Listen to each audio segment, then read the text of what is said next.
नमस्कार मित्रांनो, आज आपण महाराष्ट्रातील अभियांत्रिकी प्रवेश प्रक्रियेतील ARC आणि FC केंद्रे याबद्दल सविस्तर माहिती घेणार आहोत. ARC आणि FC केंद्रे काय आहेत? ARC म्हणजे ॲडमिशन रिपोर्टिंग सेंटर आणि FC म्हणजे फॅसिलिटेशन सेंटर. ही दोन्ही केंद्रे प्रवेश प्रक्रियेत महत्त्वाची भूमिका बजावतात. मित्रांनो, महाराष्ट्रात अभियांत्रिकीमध्ये प्रवेश घेण्यासाठी MST CET किंवा JEE मेन परीक्षेचा निकाल आवश्यक आहे. त्यानंतर तुम्हाला DTE महाराष्ट्राच्या वेबसाईटवर अर्ज करावा लागतो.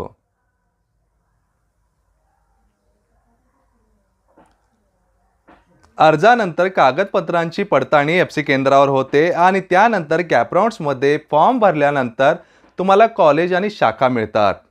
कॅपराउंड्समध्ये तुम्हाला हवे ते कॉलेज आणि ब्रांच निवडावी लागते. त्यासोबत तुमचा पसंतीक्रम सुद्धा निवडावा लागतो, म्हणजे प्रेफरन्स. प्रवेश प्रक्रिया पूर्ण करण्यासाठी ARC केंद्रावर प्रवेश पुष्टी करावी लागते. प्रवेश प्रक्रियेसाठी HSC-SSC मार्कशीट, MST CET और JEE स्कोर कार्ड, जात प्रमाणपत्र, निवास प्रमाणपत्र, उत्पन्नाचा दाखला, फोटो, स्वाक्षरी इत्यादी कागदपत्रांची आवश्यकता भासते. इंजिनिअरिंगच्या कॅपराउंडमध्ये कॉलेज आणि ब्रांच निवडताना विद्यार्थ्यांना खूप काळजी घ्यावी लागते.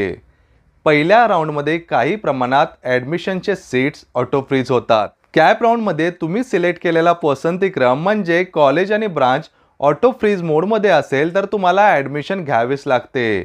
नाही घेतलं तर तुमचे ॲडमिशन रद्द होते आणि तुम्ही ॲडमिशन प्रक्रियेतून बाहेर जाता. त्यामुळे मित्रांनो, नेहमी लक्षात ठेवा, ॲडमिशन कॅपराउंडमध्ये कॉलेज, ब्रांच आणि प्रेफरन्स निवडताना खूप काळजी घ्यावी लागते. ॲडमिशनच्या प्रक्रियेत योग्य मार्गदर्शन मिळाल्यास तुमचा प्रवेश प्रक्रियेतील अनुभव सुलभ होईल. जर तुम्हाला या विषयावर अधिक माहिती हवी असेल तर DTE महाराष्ट्राच्या अधिकृत वेबसाईटला भेट द्या. तुमच्या भविष्यासाठी हार्दिक शुभेच्छा.